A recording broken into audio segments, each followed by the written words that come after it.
no te estás muriendo, me dijo. Lo que no sabía es que esa noche, algo en mí, sí, murió para que algo más pudiera nacer. Todo empezó con el sonido de vidrios rotos y una llamada que nunca debía hacer. Todavía recuerdo el ardor del antiséptico, la luz fluorescente y cruda sobre mi cabeza, y el eco de la voz de mi padre mientras me colgaba el teléfono. ¿Por qué haces tanto escándalo? No te estás muriendo. No llames para hacer un drama. Camila necesita apoyo urgente ahora. Yo estaba en una camilla en la sala de urgencias, sangrando, apenas pudiendo respirar después de un accidente de auto. Sentía la pierna destrozada. Las costillas me gritaban de dolor, pero nada se comparaba con la fractura en mi pecho, la que causó el hombre que se suponía debía protegerme. Me dejó ahí, sola, porque mi hermana tuvo una crisis por una entrevista de trabajo que le salió mal. Cuando por fin apareció, horas después, la expresión en su cara lo decía todo. No tenía idea de en lo que me había convertido durante su ausencia, y, ciertamente no esperaba lo que estaba a punto de hacer. El choque fue un borrón. Llantas rechinando, vidrios explotando, y luego, silencio. Cuando desperté, no podía mover la pierna. Sentí el sabor a sangre en la boca y me di cuenta de que me estaban subiendo a una camilla. Los paramédicos hablaban con voces urgentes pero calmadas. Tenemos pulso, fractura expuesta, posible hemorragia interna. Vámonos. Perdí el conocimiento varias veces en el camino al hospital. La siguiente vez que abrí los ojos, estaba bajo un techo blanco, temblando, semicubierta por una manta delgada y rasposa. Una enfermera me habló, amable pero apurada, preguntando si podía sentir los dedos de los pies. Apenas podía. Entonces busqué mi teléfono. La pantalla estaba rota, igual que yo. Busqué el único número que siempre había significado ayuda. Papá, mi contacto de emergencia. La primera llamada se fue a buzón. La segunda sonó y luego se cortó. Al tercer intento, contestó. Su voz era cortante, ya molesta. Sofía, ¿qué pasa? Estoy en medio de algo. Camila está en plena crisis. Parpadeé mirando el techo, tragando saliva contra el sabor a metal. Papá, estoy en urgencias.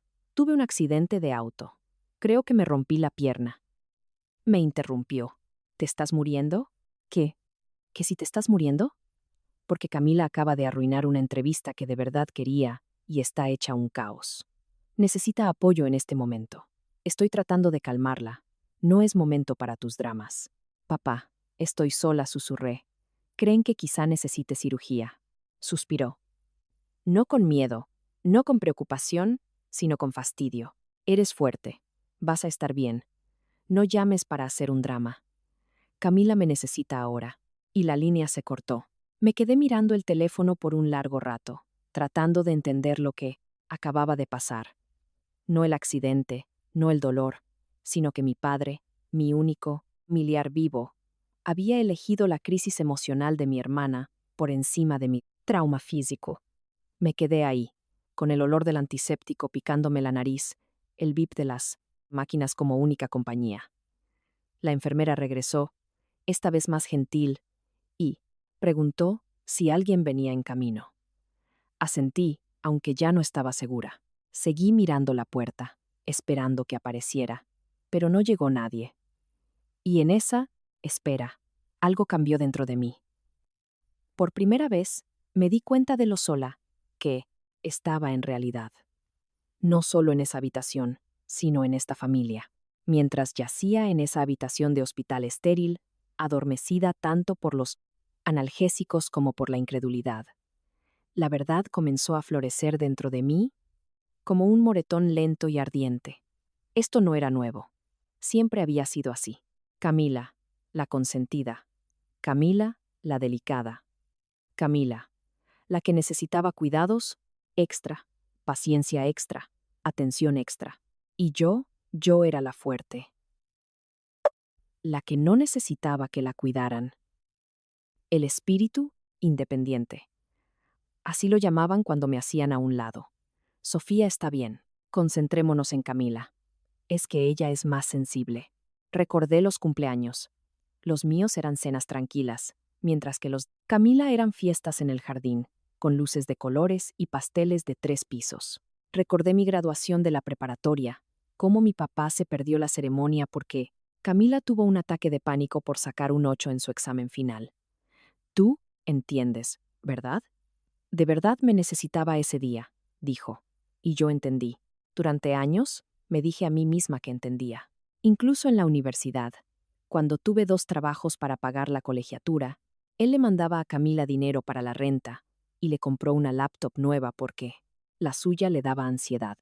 Cuando mencioné que la mía se estaba cayendo a pedazos, me sugirió que ahorrara o que buscara en Mercado Libre. El doble estándar era constante, a veces tan sutil que yo misma me convencía de que lo estaba imaginando. Pero, acostada en esa cama de hospital, mirando el techo blanco y vacío, supe la verdad. Estuvo la vez que Camila se emborrachó y chocó el coche de papá contra la barda del vecino. Él lo llamó una lección de vida.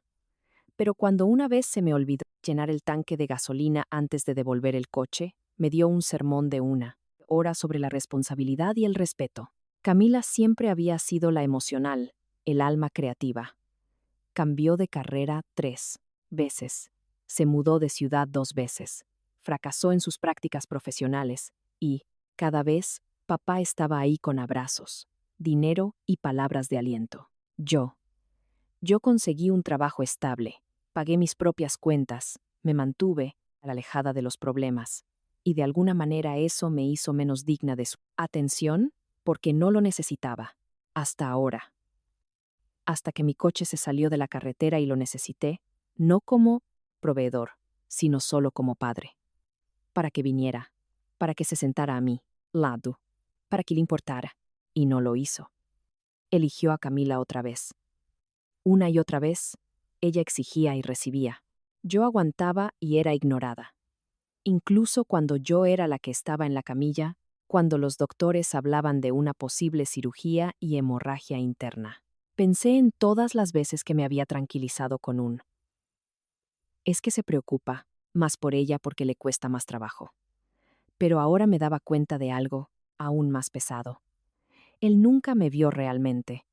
Solo veía lo que yo podía soportar, y asumía que lo soportaría sola.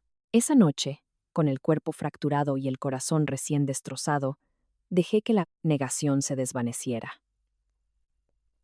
La niebla se disipó, y en su lugar, algo más frío y claro echó raíces. Esto no era amor, era negligencia disfrazada de expectativa. Solía creer que si trabajaba lo suficiente, me mantenía callada lo suficiente, daba lo suficiente, finalmente me ganaría su amor. No solo su aprobación, sino su amor. Pero al crecer, ese amor siempre fue condicional. Si yo tenía éxito, era lo esperado. Si Camila simplemente lo intentaba, era aplaudido. Cuando llegaba a casa con 10 en la boleta de calificaciones, papá le echaba un vistazo, asentía y decía, bien, así debe ser. Pero cuando Camila pasaba una materia que estaba reprobando, la llevaba a cenar, lo publicaba en Facebook y le decía al mundo lo resiliente que era. Aprendí desde temprano que la competencia no se celebraba, se explotaba, se apoyaba en mí para ayudar en la casa, para manejar las cuentas cuando él viajaba, para mantener las cosas estables. Mientras tanto, Camila flotaba por la vida con una red de seguridad tejida con las infinitas segundas oportunidades. Nuestro padre, una vez, cuando acumuló casi 40,000 pesos de deuda en la tarjeta de crédito por accidente, él la rescató. Luego me preguntó si yo podía cubrir los servicios de los siguientes 2 meses para ayudar a reequilibrar las finanzas de la casa. Y lo hice porque pensé que así era el amor. Haciéndote cargo, siendo la confiable, siempre diciendo, entiendo mientras me tragaba el resentimiento, como una medicina amarga. Pero no entendía, no realmente. No hasta que estuve en una bata de hospital con suturas en el costado y moretones floreciendo en mis brazos, y mi padre me dijo, clara y fríamente, que estaba siendo dramática. Que la entrevista fallida de mi hermana era más urgente que mi dolor, que como no me estaba muriendo, no debería haber llamado. Recuerdo mirar la pared después de esa llamada, tratando de procesar la vergüenza. La peor parte no fue su rechazo, fue lo familiar que se sintió. Esto no fue una traición de una sola vez. Fue la culminación de años de ser invisible, a menos que fuera útil. Años de interpretar el papel de la hija, fuerte, la autosuficiente, la niña fácil. Ese papel se había convertido en mi prisión. Yo les había enseñado cómo tratarme, no hablando, sino aguantando. Nunca pidiendo más. Siempre haciéndome a un lado por Camila, incluso cuando estaba sangrando. Se me ocurrió entonces que si yo no cambiaba el guión, nadie lo haría. ¿Qué tal? Ves, lo más radical que podía hacer era dejar de intentarlo. Dejar de actuar la fortaleza para un hombre que solo me valoraba cuando no necesitaba nada. Dejar de sangrar en silencio solo para proteger la comodidad de los demás. Dejar de llamarlo amor cuando en realidad era control envuelto en halagos. Ahí, acostada, me di cuenta de que esto no era solo un accidente de coche. Era un punto de quiebre. Y tal vez, finalmente, eso era exactamente lo que necesitaba, para cuando cayó la noche y me trasladaron a una habitación más tranquila en el ala de traumatología. El hospital se había convertido en una extraña especie de santuario. Frío e impersonal. Pero aún así, más reconfortante que la calidez, hueca a la que me había acostumbrado en casa. La enfermera atenuó las luces, ajustó la manta alrededor de mi yeso y preguntó en voz baja: ¿Viene tu familia? Di la única respuesta que podía. No, no insistió. Solo asintió y dijo: avísanos si necesitas algo. Pero sí necesitaba algo. Algo que nunca me había permitido pedir antes: protección. No del dolor, podía soportar el dolor, sino de las personas que seguían llamándolo amor mientras me veían romperme. Fue entonces cuando volví a tomar mi teléfono. Mi mano estaba más firme ahora. Pasé de largo el nombre de papá, el de Camila, y seleccioné el de la licenciada, Elena Vargas, mi abogada.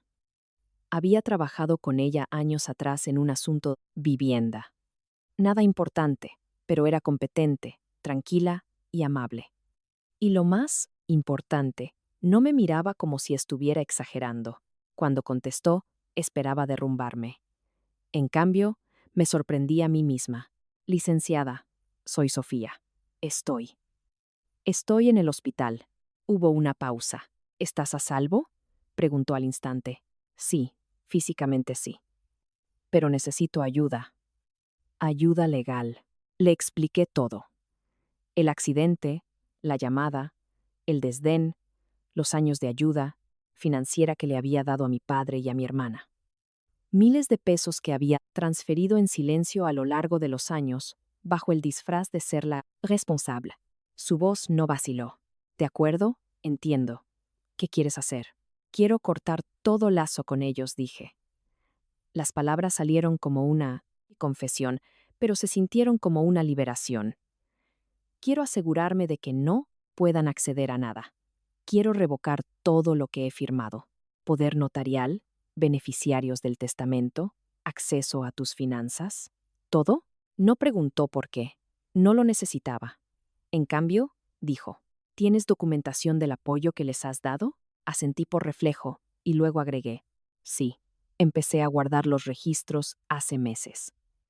Transferencias bancarias, correos, hasta mensajes. No sabía por qué había empezado a hacerlo. Quizá una parte silenciosa de mí había visto venir este momento. Bien, dijo, eso ayudará. Iré al hospital por la mañana. Redactaremos todo. No tienes que hacer esto sola. Y por primera vez en mucho tiempo, le creí. Cuando terminamos la llamada, me hundí de nuevo en las almohadas. Las máquinas a mi alrededor emitían un pitido constante y seguro. Ya no estaba solo tratando de sobrevivir. Me estaba eligiendo a mí misma. La chica que siempre había quedado en segundo lugar, la mujer que siempre se había tragado su voz. Había terminado de actuar su fortaleza para gente que la usaba como arma. Y por primera vez, el silencio no se sintió como abandono. Se sintió como espacio. Espacio para respirar. Espacio para empezar. Elena llegó a la mañana siguiente, justo cuando el sol comenzaba a filtrarse por las estrechas persianas. Vestía un impecable traje sastre azul marino, el cabello recogido, maletín en mano. Una fuerza silenciosa de claridad en medio de la neblina de máquinas y aire antiséptico del hospital. Buenos días, Sofía dijo con una sonrisa pequeña pero firme. Manos a la obra. Acercó una silla a la cama, abrió su laptop mientras yo desbloqueaba mi teléfono, y le entregaba una memoria USB que había guardado en mi bolso. Contenía meses de preparación silenciosa. Carpetas etiquetadas con estados de cuenta, capturas de pantalla, transferencias por PayPal, correos electrónicos, mensajes de texto. Ni siquiera me había dado cuenta de todo lo que había guardado. Pero ahora que estaba todo expuesto en un solo lugar, era abrumador. Transferencia tras transferencia. 6,000 pesos por aquí. 12,000 por allá. Un cheque de 20,000 con el concepto. Terapia de Camila. Renta, despensa, reparaciones, rescates. La mayor parte del dinero ni siquiera había sido solicitada amablemente. Habían sido expectativas, exigencias envueltas en culpa. Camila está mal otra vez. ¿Puedes ayudar? No quiero que vuelva a vivir conmigo. ¿Puedes cubrir el pago de su coche este mes? Solo hasta que se estabilice. Excepto que Camila nunca encontró la estabilidad, y yo nunca dejé de pagar. Los dedos de Elena se movían rápidamente sobre el teclado mientras compilaba totales, organizaba mensajes y relacionaba solicitudes con transferencias. Cuando giró la pantalla hacia mí, el número en la parte inferior me revolvió el estómago.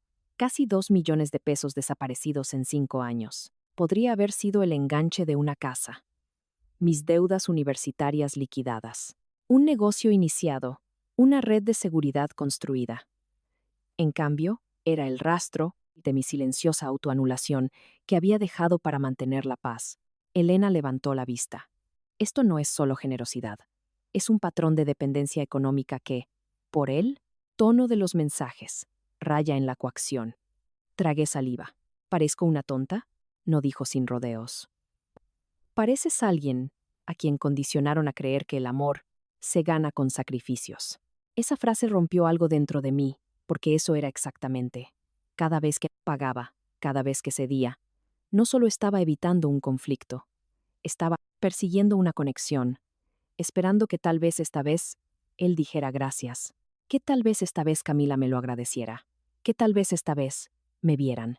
En lugar de eso, solo aprendieron que yo nunca diría que no. Hasta ahora, Elena me guió a través de los siguientes pasos. Revocar el poder notarial, general que le había dado a mi padre, por si acaso hacía años, eliminarlos a él y a Camila como beneficiarios de mi testamento y actualizar todos los accesos a mis cuentas bancarias. Yo me encargaré de la notificación, dijo. Se pondrá feo, pero lo mantendremos limpio. Asentí. También te recomiendo constituir un fideicomiso solo para ti, agregó. No solo los estás apartando, estás reclamando tu autonomía, legal y emocionalmente. Mientras firmaba los documentos que ella preparó, sentí un dolor que no tenía nada que ver con mi cuerpo fracturado. Era luto, agudo y real. Luto por la versión de mí que siguió intentando. La hija que pensó que tal vez la próxima vez él sí vendría. La hermana que pensó que si daba lo suficiente, Camila, cambiaría. Pero mientras la última firma se secaba, ese luto dio paso a algo nuevo, determinación. Porque ahora no estaba esperando permiso. No estaba rogando por amor, estaba trazando la línea. No por despecho, sino por supervivencia. La habitación del hospital se había sumido en una extraña quietud al caer la tarde. El goteo de la intravenosa zumbaba a mi lado. Mi pierna palpitaba bajo, capas de gasa y yeso, pero el dolor había disminuido, eclipsado por los latidos, en mi pecho mientras esperaba. Iban a venir. El hospital finalmente había contactado a mi padre cuando lo puse como contacto de emergencia durante el ingreso. No esperaba que llegara de inmediato, pero Elena, siempre preparada, se quedó a mi lado por si acaso. Supongo que vendrán cuando crean que pueden montar una escena, dijo, tranquila, como siempre. No están acostumbrados a que les cierren la puerta. Tenía razón. A las 4:47 de la tarde, la puerta se abrió. Mi padre entró primero, con aspecto de haber venido corriendo, o al menos queriendo aparentarlo. Su corbata estaba floja, su rostro con una expresión que podría haber pasado por preocupación para cualquiera que no lo conociera. Camila venía detrás, con unos lentes de sol enormes sobre la cabeza, su expresión oscilando entre el fastidio y el orgullo herido. Y entonces sus ojos se posaron en Elena. De inmediato, la calidez fingida desapareció. ¿Y esta quién es?, exigió papá, señalándola con la sutileza de un tren de carga. Elena se puso de pie con suavidad. Buenas tardes. Soy Elena Vargas, la abogada de Sofía. Los labios de Camila se curvaron. ¿Una abogada? Ay, por favor. Me incorporé un poco. Un pinchazo de dolor me atravesó el costado. Siéntense si quieren hablar, o lárguense. Ustedes eligen. La mandíbula de papá se tensó. ¿Esto es por lo de antes, Sofía? No puedes estar enojada en serio. No te estabas muriendo. Camila estaba muy mal. ¿Por una entrevista de trabajo?, pregunté. Mi voz era plana, fría. Me dejaste. Sangrando en urgencias, porque a Camila la rechazaron en LinkedIn. Camila jadeó. Estaba teniendo un ataque de pánico. Estabas decepcionada, espetó. Yo estaba en preparación para cirugía. Sola. Mi papá alzó la voz. Otra vez está siendo dramática. Siempre conviertes todo en una crisis. Esa frase otra vez. Golpeó como una bofetada. Elena dijo, sin dejar de mirarlos. ¿Podrías poner el mensaje? Ella asintió, sacó su teléfono, lo tocó 2 veces, y la habitación se llenó con el sonido áspero de un altavoz. ¿Por qué haces tanto escándalo? No te estás muriendo. No llames para hacer un drama. Camila necesita apoyo urgente ahora. Luego se oyó la voz de Camila, débil pero clara. Eres tan egocéntrica, Sofía. ¿No ves que estoy hecha un caos? Y la llamada se cortó. Silencio. Un silencio absoluto y condenatorio. Mi padre parecía aturdido. Camila se puso pálida. ¿Nos grabaste?, gruñó él. Sí. Después de que me colgaron. Algo me dijo que necesitaría pruebas cuando empezaran a inventar su versión de la historia. El rostro de mi padre se puso rojo. Esto es una locura. Perdiste la cabeza. No dije. Ahora con firmeza. Por fin la encontré. Elena dio un paso al frente, con papeles en la mano. A partir de hoy, Sofía ha revocado formalmente todo acceso financiero. Responsabilidad hacia ustedes. Esto incluye el poder notarial, cuentas, compartidas y cualquier autorización legal o médica futura. Ya no tienen derecho a nada relacionado con su nombre o sus recursos. Papá le arrebató el papel de la mano. No puedes hacer esto. Sí puede, dijo Elena con frialdad. Y ya lo hizo. Camila se abalanzó. Pero necesito ayuda. Estoy buscando trabajo. No puedo volver a casa de mamá. Ese ya no es mi problema, dije, con la voz como el acero. Tuviste años de salvavidas. Esta vez, la que estaba sangrando era yo. Y aún así, lo hiciste todo. Sobre ti. Somos tu familia, gritó papá. No dije. Soy su sangre. No es lo mismo. No discutieron después de eso. Solo se quedaron mirando, atónitos, balbuceando, derrotados. Y cuando Elena abrió la puerta con un gesto silencioso, salieron de mi vida. No más actuaciones, no más súplicas. Solo el sonido frío y limpio de una puerta al cerrarse. El silencio que dejaron no fue pacífico. Era pesado, como el aire después de una tormenta, cuando las nubes aún no se han despejado y todo se siente empapado por las consecuencias. Elena se quedó un momento más. Colocó suavemente los documentos firmados en su carpeta, la cerró y me dirigió una mirada larga, tranquila. Van a contraatacar, dijo en voz baja. Emocionalmente, quizá públicamente. Prepárate para la ira disfrazada de dolor. Asentí, aunque mi estómago ya se estaba retorciendo, y tenía razón. No, esperaron mucho. Esa misma noche, mientras todavía estaba con antibióticos y analgésicos intravenosos, recibí el primer mensaje de Camila. No puedo creer que nos hayas hecho esto a traición. Siempre has sido una envidiosa. Querías humillarme frente a él. Un minuto después. Tú no eres la víctima. Solo te gusta hacerte la víctima ahora que te da compasión. Luego, mi padre. Esto es una traición, después de todo lo que hicimos por ti. Yo pagué tus brackets, tu campamento de verano, tu infancia, y así es como me pagas. Cada mensaje agrietaba el caparazón que había comenzado a construir, pero no, respondí. Elena me lo había dicho. El silencio es poder. Deja que tu abogada hable por ti. Deja que tus límites hablen más fuerte que cualquier respuesta. Así que silencié sus números. Dejé que el teléfono vibrara hasta volverse irrelevante. Pero no se detuvo ahí. 2 días después de que me dieran de alta, cojeando en Casa con muletas, abrí Facebook y lo vi. Una publicación vaga de mi padre. Veces, quienes más amas son los que más te hieren, sobre todo cuando olvidan de dónde vienen. Decenas de comentarios compasivos le siguieron. Mi tía Lorena publicó un comentario rebosante de agresión pasiva. Así no educamos a nuestros hijos. La lealtad lo es todo. No respondí. Pero lo que me sorprendió no fue su campaña de difamación. Fue quien guardó silencio y quien no.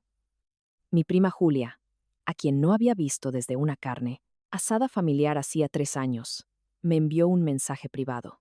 Oye, solo quiero que sepas que te creo. Yo vi cómo te trataban. Camila siempre. Fue la tormenta y esperaban que tú fueras el paraguas. No era justo. Lloré más con ese mensaje que en cualquier momento en el hospital, porque alguien me vio, finalmente, con claridad, sin que yo tuviera que explicar nada. Luego estuvo Emilia, del trabajo, que me dejó el súper en la puerta sin preguntar, y mi amiga Nora, que me escribió, no le debes a nadie tu supervivencia. Poco a poco, me di cuenta de que no estaba sola. A las personas que realmente les importaba no necesitaban una explicación o una justificación. No, convirtieron mi dolor en un drama ni me manipularon con falsa nostalgia. Simplemente aparecieron. Y lentamente, yo también empecé a aparecer para mí misma. Volví a terapia. Hablé. Hablé de verdad, no para defender mi pasado, sino para desempacarlo, para entender por qué me había quedado tanto tiempo en un sistema que se alimentaba de mi silencio. Mi terapeuta dijo algo que nunca olvidaré. No te amaban por quién eras. Te recompensaban por lo que dabas. Eso no es amor. Es una transacción. Golpeó como siempre lo hace la verdad. Súbita, aguda, liberadora. Empecé a reclamar más que mis finanzas. Reclamé mi identidad. Abrí una cuenta de ahorro separada solo para mí. Actualicé mis contactos de emergencia. Bloqueé a Camila y a mi padre en todas las plataformas. No fue la rabia lo que me guió, fue la paz, la que llega después de una tormenta lo suficientemente fuerte como para arrancar de raíz todo lo que nunca fue estable. Pasaron los meses. Mi pierna sanó lentamente. El yeso dio paso a una bota ortopédica, luego a un bastón, y finalmente solo a un leve dolor cuando llovía. Pero lo que tardó más en sanar fue la herida silenciosa que llevaba en el pecho, del tipo que ninguna radiografía podía mostrar, del tipo tallado por el silencio de un padre, el derecho de una hermana, una vida de ser necesitada, pero nunca verdaderamente vista. Y sin embargo, estaba sanando. Cada pequeño acto de autorrespeto me reconstruía. Salía a caminar sola y no me sentía vacía. Cocinaba para mí y no sentía la necesidad de compartirlo con alguien solo para sentirme útil. Me reía, no porque alguien más necesitara que fuera fuerte, sino porque me sentía lo suficientemente ligera como para hacerlo. Camila y mi padre nunca se disculparon, ni una sola vez, pero dejaron de intentar contactarme después de que Elena les entregó formalmente la última ronda de notificaciones legales. Su ausencia, antes aterradora, se convirtió en un regalo. Llené ese silencio con personas que aparecieron sin que se les pidiera. Amigos que trajeron sopa sin necesitar un gracias. Un colega que me ayudó con mi transición en el trabajo. Incluso mi vecina, la señora Vives, que tocaba una vez a la semana con flores de su jardín. Fue en esos simples gestos que encontré una verdad que ningún tribunal de familia o discusión podría enseñar. Familia no es quien comparte tu apellido. Es quien aparece cuando se apagan las luces. Es quien cree en tu dolor sin necesidad de pruebas. Es quien nunca te hace pedir perdón por necesitarlos. Así que, para cualquiera que todavía esté esperando que un padre lo vea, que todavía esté tratando de demostrar su valía a través del sacrificio, escuchen esto. No tienes que desangrarte para ganarte el amor. Ya eres suficiente. Y el día que dejas de rogar es el día que por fin empiezas a sanar. ¿Tú habrías esperado con paciencia o habrías actuado esa misma noche? Cuéntamelo en los comentarios. Gracias por escuchar. Y si te gustó esta historia, no olvides suscribirte para no perderte la próxima.